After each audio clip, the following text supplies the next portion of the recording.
guys, and welcome back to my channel. If you are new here, welcome. I am Dr. Jasmine over at themomspsychologist.com, and in today's video I'm super excited because we're going to be kicking off a series called Ask Dr. Jasmine, where you guys submit questions to me and for a chance to be featured in my next YouTube video. So I'll include a link in the description box if you want to submit a question directly to me for a chance to be entered in my next video. So let's get into this mama's question. So she says, I have questions about how to help my son in his patience at meal times. I'm thinking part of it is to focus on teaching him how to feed himself more, but I'm just not sure how to discipline or help him during times like this. Whining in between every bite or having a temper tantrum while I'm making or preparing his food. He also does this when I put him down to walk around while I make his bottle.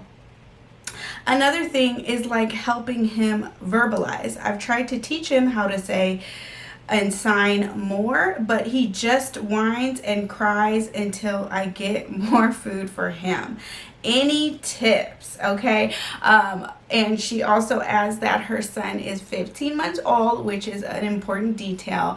And I actually got a little glimpse into their feeding time because she sent me a picture of her little one feeding in a bumbo chair. So I thought this would be a really good question to answer because I think we can all relate to the frustration that we feel when our little one is whining and we're doing our best to get everything prepared for them and to feed them and meet their needs, and they're still whining and crying. And I think what I want to start off by saying is, one, this is completely normal. I know around this time, 15 months, even like I would say 12 to 24 months is a really hard time period for little ones because they want so much independence, they want so much control, right? They're so interested in mastering their environment. The world is so big to them at this age. Things are just opening up at such a fast rate, so they want to be able to do more and more by themselves. But the hard part around this stage is that they don't have great communication skills, and they definitely don't have good emotional frustration skills. So what happens is they whine a lot and they tantrum a lot because they can't communicate what they want, and it is so frustrating, or they can't get what they want when they want it. I like to think of the analogy of if we were traveling abroad to a country that we didn't speak their language and we wanted something, we were trying to communicate to people what we needed, and just imagine how frustrating that would be, right? You have this need and you know how you know what you want, right? And you know what you're trying to say, but other people can't understand you. Well, that's how our little ones feel, especially when their communication is not well established. So in general, when we think about whining, there's a couple reasons why whining happens, and I think for this little one in particular, whining can stem from feeling helpless, right? Feeling like we don't have the control that we want over our environment. And it can be a very frustrating experience, right? When we want more independence, especially around this age. Like I said, toddlerhood is all about independence. Mine, I can do it.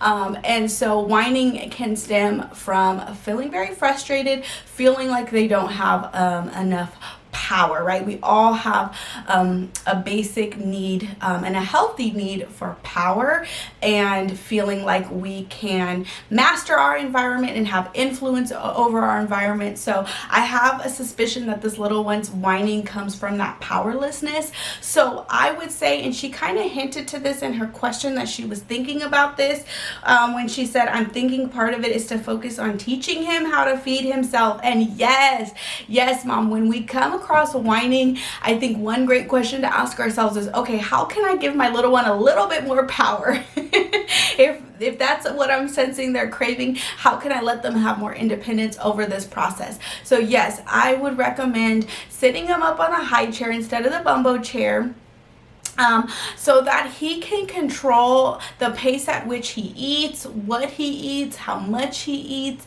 This is a great time to foster his independence when it comes to mealtime and just in general, giving him more autonomy over his environment. So I think that's a great idea.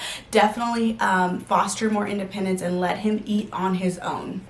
Now, I want to talk real briefly about the opposite. Say your child has shown mastery over situations or experiences, but they're still whining, right? And you're like, why are you whining? You already know how to do this.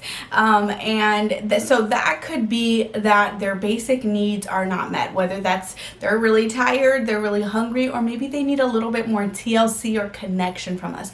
Oftentimes, whining can also be a sign that they just don't feel as connected as they like to be, and whining is their way to communicate that they want more connection, they want more attention from you, they want a little bit more TLC. Now, I love that this mom is also trying to incorporate more signs into her communication with her son. I think that's going to go a long way.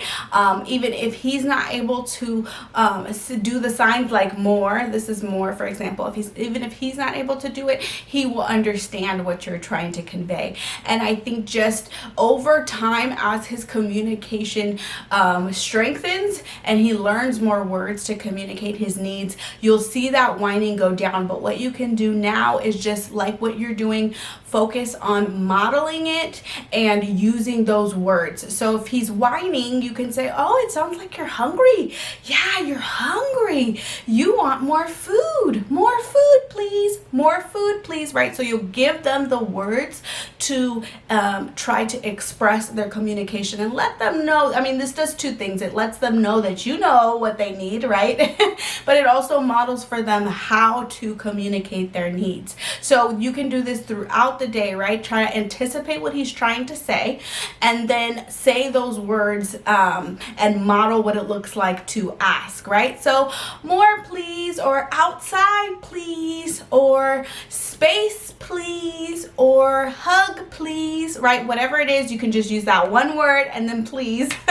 That's basic, right? You want to keep it basic and simple. Keep your words very simple. You want to slow down the rate at which you're talking just so that they can pick up what you're trying to put down, basically. All right, so that's it for today's video. Thank you so much, Mom, for submitting your question. If you have a question for me and you'd like a chance to be featured in my next YouTube video, be sure to fill out the form down below. The link is in the description box. And also check out my Positive Parenting Checklist bundle. It includes 13 checklists full of all kinds of positive parenting ideas, what to do and say during the most challenging parenting moments, including tantrums, whining, aggression, and so much more. Be sure to give this video a thumbs up if you liked it and subscribe to my channel if you haven't already, and